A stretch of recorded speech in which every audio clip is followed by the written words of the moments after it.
Bueno, creo que es evidente que el gobierno de Pedro Castillo es insostenible y él tiene que o dar un paso al costado o el Congreso realmente ponerse en orden, armarse de valor y vacarlo. Es la única salida a la crisis que yo veo viable. Pero Alba ha dicho en todos los tonos que no hay votos para la vacancia. Bueno, pero que los votos no existan hoy no significa que no puedan existir mañana. Y eso no quiere decir que la oposición no deba rendirse o dejar de trabajar para conseguir esos votos. A mí me parece poco probable, o por lo menos no veo en Pedro Castillo la disposición realmente de dar un paso al costado cuando es algo que ya debería haber hecho hace bastante rato. No, obviamente, y hoy día en el Coliseo Huanca, congresista Tudela, quedó clarísimo que además van a apelar a todo, ¿no? Hasta Dina cantó falsía, los dirigentes y los seguidores de Vladimir Cerrón y de Pedro Castillo comenzaron a lapidar al Congreso, dijeron que si cae Castillo se van todos, y entonces esa es la siguiente pregunta. ¿Renuncia Castillo y también renuncian ustedes o sea, van a aprobar el término de su mandato? Bueno, esta idea del que se vayan todos ya viene dando vueltas hace varios meses, incluso antes de esta reunión en Huancayo. Yo considero que hay muchos intereses detrás también de esta narrativa, ¿no? Yo creo que si bien es algo que yo estaría dispuesta a evaluar, si llegado a cierto punto es la única salida, creo que es algo que debemos estar dispuestos a hacer sin lugar a dudas. Pero creo también que no podemos dejar de lado el hecho de que quienes están impulsando esta narrativa son quienes han perdido poder en este momento, ¿no? Que ¿Quiénes?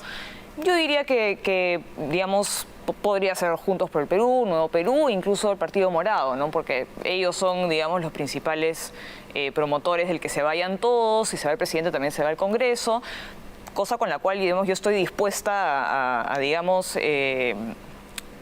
A pensar y a ceder. que yo creo que si llegado a cierto punto es la salida y es lo que tenemos que hacer, es lo que tenemos que hacer. Se acabó. Ahora, pero, digamos, estos sectores políticos, creo yo, ven en las nuevas elecciones una esperanza de volver a, digamos, tener o más representación en el Congreso o tener más representación en el Ejecutivo, ¿no? Entonces, si bien creo que hay intereses detrás, es una posibilidad que definitivamente tenemos que evaluar. Ahora, si es que hay nuevas elecciones, creo que no serviría de nada tener nuevas elecciones el día de mañana sin que cambie absolutamente nada, porque probablemente tengamos los mismos resultados, ¿no es cierto? O sea, es básicamente repartir las mismas cartas que ya tenemos y que ya hemos repartido el año pasado. Muy bien, entonces, Raúl Díaz Canseco, que acaba de estar en el bloque anterior, ha dicho que se tiene que llegar a un acuerdo político y que se tienen que sentar bases para que no vuelva a ser lo mismo. Incluso ha mencionado el proyecto que usted tiene, que es esta renovación por tercios. Por supuesto, ha pedido que se regrese a la reelección congresal, que fue esta espantosa idea que Vizcarra hizo triunfar y que ha pervertido todo en el Parlamento. Creo que gente con experiencia o gente que hace bien las cosas como usted tendrían todo el derecho de ser elegidos si es que el pueblo lo quiere. ¿Me dejó entender? Pero entonces, quiero entender bien su pensamiento. Renuncia Castillo y también se tiene que ir Dina.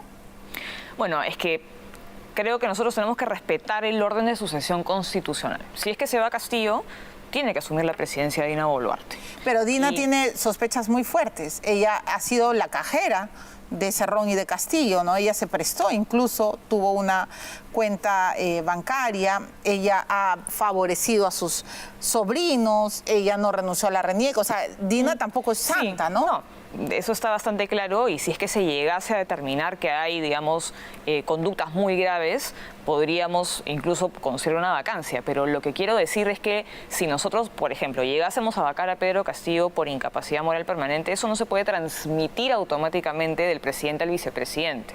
Si es que Dina Boluarte asume la presidencia, será ya en el cargo en función a las decisiones que ella tome y en función a la evaluación de su conducta, que veremos qué es lo que sucede posterior a eso, ¿no? Pero nosotros no, digamos, esta vacancia 2x1, renuncia 2x1, bueno, también Dina podría renunciar. Pero considero que es importante, si es que realmente queremos ver cambios, tenemos que empezar a hacer las cosas de manera distinta, ¿no? No podemos esperar resultados distintos haciendo exactamente lo mismo, y por eso es que he planteado este paquete de reformas políticas que acabas de mencionar, ¿no? Que incluye el voto voluntario, los distritos uninominales, es decir, cambiar el método que utilizamos en el Perú para elegir a nuestros representantes. ¿Cómo sería ahora?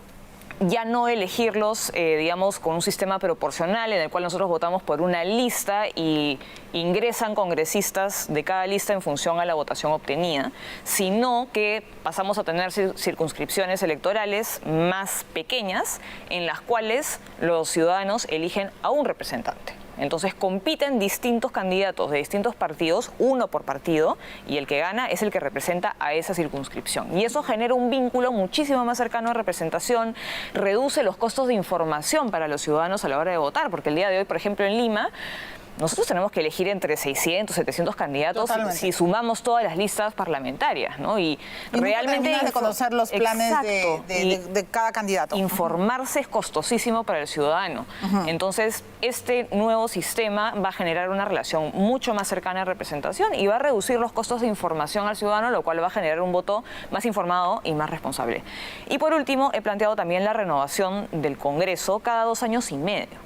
Y con esto lo que estamos buscando es también generar una representación mucho más cercana, darle al ciudadano la posibilidad de tomar decisiones más seguido respecto a quiénes son sus representantes y con esto evitar lo que sucede, ¿no? Que es que los congresistas, digamos, ganan la elección, entran al Congreso y se desconectan de su electorado durante 5 años sin que el electorado tenga ningún mecanismo para realmente exigir ciertos comportamientos o digamos ciertas actitudes por parte de sus representantes, ¿no? Entonces, ya que estamos hablando del cierre del Congreso y las protestas y ciertas voces que se alzan en contra del Congreso, yo creo que hay un descontento legítimo, justamente por eso, porque los ciudadanos tienen la sensación fundada de que una vez que votan por alguien, luego no tienen control en lo absoluto. Correcto. Durante y ese congresista se olvida de... Y el congresista no tiene ningún incentivo tampoco de realmente mantener un contacto real con el electorado, porque es intocable durante 5 años. Dentro de ese paquete está, por supuesto, la reelección congresal. Sí, por supuesto. Yo lo he dicho muchísimas veces, haber prohibido la reelección congresal fue un error y creo que estamos viendo cuáles han sido las consecuencias. Por supuesto, estamos pagando las consecuencias. Estamos pagándolas en este momento y considero que los ciudadanos son los que tienen que elegir quiénes son sus representantes y si consideran que un representante lo está haciendo bien, deberían poder volver a elegirlo para que se mantenga como su representante y si lo está haciendo mal, reemplazarlo por otro. Por supuesto. Pero creo que la decisión tiene que estar en manos del ciudadano. Y además así se promueve también, congresista Tudela, la carrera política, ¿no? Exactamente. Ahora, quiero preguntarle, usted ha tocado los intereses creados o que están creo que a la vista de todos, de Nuevo Perú, de Juntos por el Perú, del Partido Morado, etcétera, detrás de todos estos pedidos de que se vayan todos. Entonces, quiero preguntarle básicamente por lo que ha dicho Nuevo Perú a partir de una revelación, ¿no es cierto?, que la podemos ver en pantalla, también la compartimos con la congresista Tudela. Vladimir Cerrón ayer pues desnudó, reveló, ampalló, ¿no?, a Anaí Durán. Dijo, no, Perú acusa de traidor al gobierno, pero la prolongación de Verónica Mendoza, o sea, Anaí Durán, trabaja en la PCM. ¿Dónde está la dignidad que tanto reclama el verocaviarismo, no? Y pone pues el reporte simplificado de las declaraciones juradas, donde Anaí Durán, en efecto, es asesora, ¿no?, del Consejo de Ministros, de la presidencia del Consejo de Ministros. Entonces, ¿qué ha pasado hoy día, congresista Tudela? Que Nuevo Perú, la Comisión Política Nacional de Nuevo Perú, pues informada de que la compañera Anaí Durán, dice su informe, está trabajando como consultora, le pidió reconsiderar y porque consideran que esta consultoría es incompatible con su rol en la organización y dan cuenta, en fin, a las instancias orgánicas y además dicen pues que no pueden seguir apoyando a Castillo cuando han sido sus socios políticos, ¿no? No puedo leer toda la carta porque francamente es un lavado de cara que nadie les cree. Pero bueno, le piden su renuncia y aquí viene la respuesta de Anaí Durán que quiero preguntarle a usted. Entonces ella empieza a relatar todos sus sueños, su carrera política, ¿no?, que empezó a militar en política de izquierda muy joven, con la convicción de aportar a proyectos colectivos, etcétera, y un largo etcétera, y que está ahí en la pantalla, que decidió respaldar a Pedro Castillo en la segunda vuelta, bueno, ha sido ministra, etcétera. Dice, hace días acepté, por favor lo podemos poner en la pantalla, hace días acepté la invitación del Premier a ser consultor en el despacho de asesores de la PCM. Si es un gobierno popular que debe relanzarse, entonces es coherente trabajar en el Estado que intentar dirigir. Vivimos en una encrucijada histórica donde lo que está en riesgo no es la continuidad de determinado gobierno, sino el retorno del autoritarismo y un neoliberalismo recargado que arrasaría con derechos, golpeando especialmente a los sectores populares. Lamentablemente, la Comisión Política ha definido que no es compatible trabajar en el Estado y ha decidido separarme del cargo del partido. A mí, dice que ella ante las dificultades, sus padres siempre le enseñaron que había que poner el hombro. Sobre y lo otro es que está ganando 17.000 soles y que, por supuesto, todos los seguidores de Perú Libre y de Lápiz le dicen que no es amor al chancho, sino a los chicharrones, en fin, ya. Pero yo me quiero centrar en la frase que ella dice, ¿no? Y que es la narrativa de la izquierda, que se tiene que apoyar a Castillo, porque de lo contrario va a retornar el autoritarismo, el neoliberalismo. Es más, ahora le echan la culpa incluso a asesores que se supone que son de derecha y que han tomado el cerebro de Castillo, ¿no? Usted ha leído todo lo que está. Entonces, quiero escuchar su defensa de su posición política, porque la culpa de todos estos, de todo este desmadre, los señores de Perú Libre y Castillo dicen que siempre es la derecha, que siempre es el modelo neoliberal y que siempre es la Constitución del 93. Sí, mira, a mí la verdad es que me asombra la poca capacidad de autocrítica que veo en algunas personas dentro de la izquierda, no todas, pero hay muchas personas dentro de la izquierda que son incapaces de hacer ni un poquito de autocrítica. Me parece bastante fuerte que Anaí Durán haya preferido, un sueldo en la PCM de Aníbal Torres a liderar su partido que se supone, representa sus ideales, sus principios. Entonces, básicamente lo que ha hecho es renunciar a sus principios y a sus ideales políticos por un sueldo dentro de la PCM de Aníbal Torres, que, no es la persona que tiene las mejores credenciales democráticas. Ya hemos escuchado el día de hoy alabar a Hitler, lo cual tampoco es una sorpresa, ¿no? Porque es un partido político que admira, es autoconfesado leninista, admira dictadores como Lenin, Stalin. Entonces, las credenciales democráticas, las credenciales democráticas no son el fuerte de Perú Libre ni de ese gobierno, y me sorprende mucho, ¿no? que ella hable de que si se va a Castillo entonces va a volver la dictadura, el totalitarismo.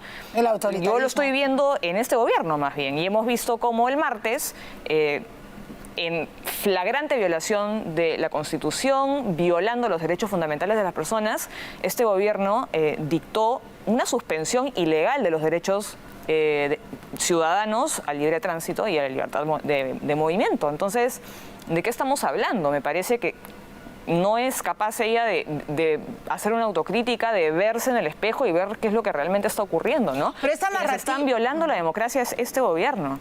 Quienes no tienen ningún tipo de respeto por la democracia, ni por la Constitución, ni por el Estado de Derecho, es este gobierno. Pero esta narrativa, congresista Tudela, que la ha repetido hasta el cansancio Castillo y todos sus ministros, ¿no? Que son 200 años de modelo, que por primera vez se quiere hacer una revolución. O sea, Velasco no existió, según ellos, ¿no? Nunca hubo izquierda, según ellos. O sea, francamente, de verdad... Además fue una dictadura militar. Totalmente, pero ellos la alaban, ¿no? Ellos aman a Velasco. Pero, a ver, siempre están tratando de hacernos creer que el modelo es el responsable. Y el modelo todo modelo tiene imperfecciones y se tienen que corregir. Usted misma está planteando sí, por supuesto. Correcciones a la propia práctica parlamentaria. El modelo económico que hemos tenido durante los últimos 30 años ha sido un modelo que nos ha traído muy buenos resultados, pero que también puede mejorarse, ¿no? Y eso nadie lo niega, evidentemente. O sea, es indecente que 9 millones de peruanos no tengan agua para empezar. Por supuesto, y es indecente también que los gobiernos regionales reciban miles de millones de soles por concepto de canon minero y no lo ejecuten. Y la gente se muere de hambre en las regiones, la gente no tiene educación en las regiones, no tiene salud y simplemente no ejecutan ese dinero. Entonces sí, hay muchos problemas por resolver, pero... es importante también entender las cosas en su verdadera perspectiva, ¿no? Y ellos siempre están lavándose las manos y buscando chivos expiatorios, echándole la culpa al modelo, a la derecha. Ahora resulta que Nuevo Perú también es de derecha, sí, según Anaí Durán. Sí, claro. Y las cosas no son así. Hemos escuchado hoy día a Aníbal Torres también echarle la culpa a lo que está sucediendo de la crisis a la crisis internacional. Y nadie niega que la crisis internacional es en gran medida la causa por la cual ha subido aún más el precio de los combustibles, pero no podemos perder de vista que nosotros estamos atravesando un periodo post-pandemia en el cual no se ha impulsado ni una sola política para promover la inversión privada. Este gobierno no ha movido un dedo para reactivar la economía, para generar inversión, confianza, empleo. Entonces, sí, la crisis internacional ha venido encima de todo esto y no hemos tenido la capacidad de amortiguar la crisis internacional y la subida de los precios. Pero ellos no pueden decir que no es responsabilidad. La crisis que estamos viviendo ahorita es responsabilidad de este gobierno. Pero y además cuando hay economía de subsistencia, cuando llega el momento en que hay que ajustar bien los cinturones, los bolsillos, etcétera, uno demanda pues eficiencia en la gestión, uno demanda, ¿no es cierto?, que el que está encabezando y administrando sepa qué hacer, cosa que no ha sucedido. Pero yo le quiero preguntar por la policía y le quiero preguntar por las Fuerzas Armadas, porque no va a haber un cambio y no va a haber un acuerdo político sin que ellos también intervengan. Entonces, para empezar, quiero que la congresista Tudela vea las imágenes que hemos podido resumir de todo. En esta crisis se ha maltratado muchísimo a la policía. Vamos a ver el informe de Quique Montenegro y luego escucharemos la reflexión de la congresista Adriana Tudela. ¡Escudos arriba, mantengan la línea!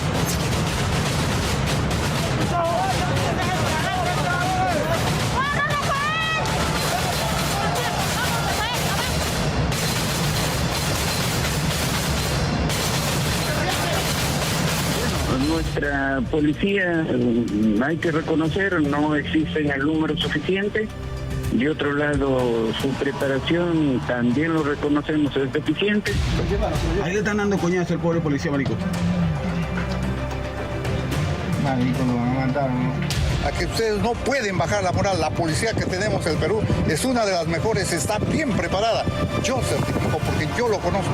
Este valiente policía fue cobardemente golpeado. Recibe patadas, palos y piedras por una horda de salvajes delincuentes que se infiltraron en los bloqueos de la Panamericana Surenica. El suboficial se aferra a una bomba lacrimógena para defenderse. Este otro suboficial sufrió la rotura de la muñeca derecha y un profundo corte que casi le cercena uno de sus dedos. Se estima que 25 policías de la Unidad de Servicios Especiales resultaron heridos tras las manifestaciones contra Pedro Castillo el 5 de abril.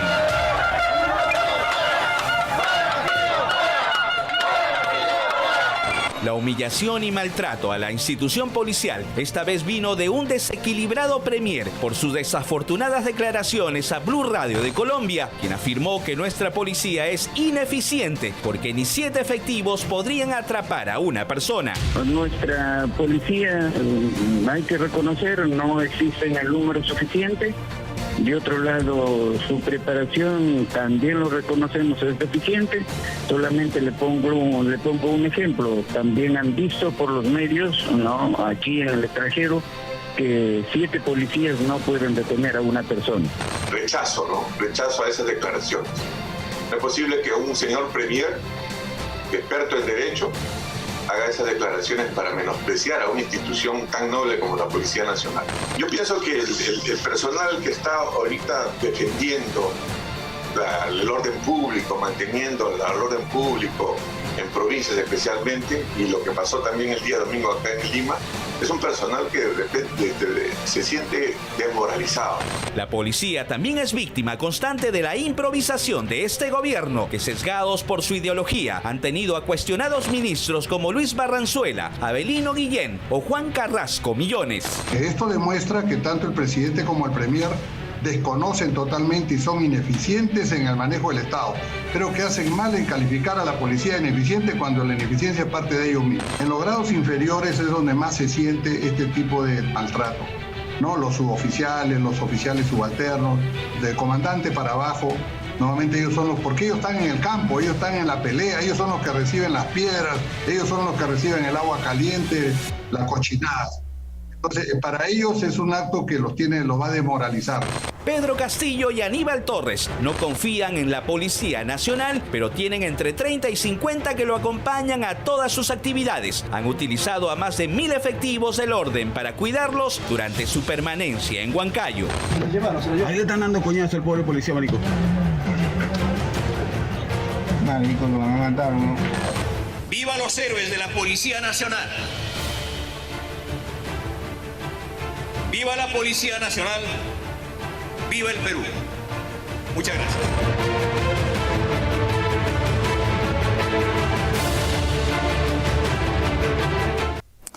Adriana, ¿cuál es su reflexión? O sea, está claro que Aníbal Torres no se va a ir, que el ministro del Interior tampoco va a renunciar. O sea, está clarísimo todo.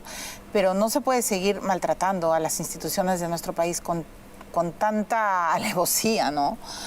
Así es, lamentablemente a la policía se le ha maltratado mucho durante los últimos años como institución, ¿no? Y si bien es evidente que muchas veces hay abuso, eso nadie lo puede negar, los responsables de estos abusos tienen que pagar la responsabilidad de eso a título personal, ¿no? No porque ocurren, digamos, casos de abusos. Se va a manchar a toda la institución. Se va a manchar a toda la institución y lamentablemente es algo que hemos permitido que suceda durante mucho tiempo y que no deberíamos permitir que siga sucediendo, ¿no? Ahora, en este esfuerzo de buscar una salida, también hay voces que se preguntan, bueno, ¿cuál va a ser el rol de las Fuerzas Armadas y de la policía? ¿Cuál es su opinión? Bueno, ninguno, porque las Fuerzas Armadas no son deliberantes. No deben ni pueden intervenir en lo que se tiene que definir a través de procesos políticos. Más claro ni el agua. Muchas gracias, congresista. Y solo la del estribo. Si en algún momento se decidiera como acuerdo político cambiar, porque hay acuerdos, lo sucedió en el pasado con Valentín Paniagua y Marta Hildebrand, si hay run también de que se está pensando cambiar para hacer el tránsito a Mari Carmen Alba. ¿Usted está de acuerdo con ese cambio? ¿Cree que Mari Carmen Alba debe quedarse en la presidencia del Congreso o cree que debe ser cambiada? Bueno, yo no sé si es posible adelantar elecciones de la mesa directiva, pero es algo que podríamos evaluar, digamos, si las circunstancias lo requirieran. Ok, o sea, no lo descarta tampoco. No, porque creo que estamos en un momento de crisis política que sí requiere que nosotros replanteemos muchas de las cosas. Hay un descontento legítimo frente al Congreso y por eso creo que nosotros también tenemos que hacer una autocrítica. No hemos estado cumpliendo el rol fiscalizador que debimos haber cumplido y creo que sí van a tener que suceder cambios. Ok, muy bien, clarísimo. No tengo tiempo para más. Muchas gracias, congresista Adriana Tudela. Ahora tenemos que ir a México. Llega Beto a saber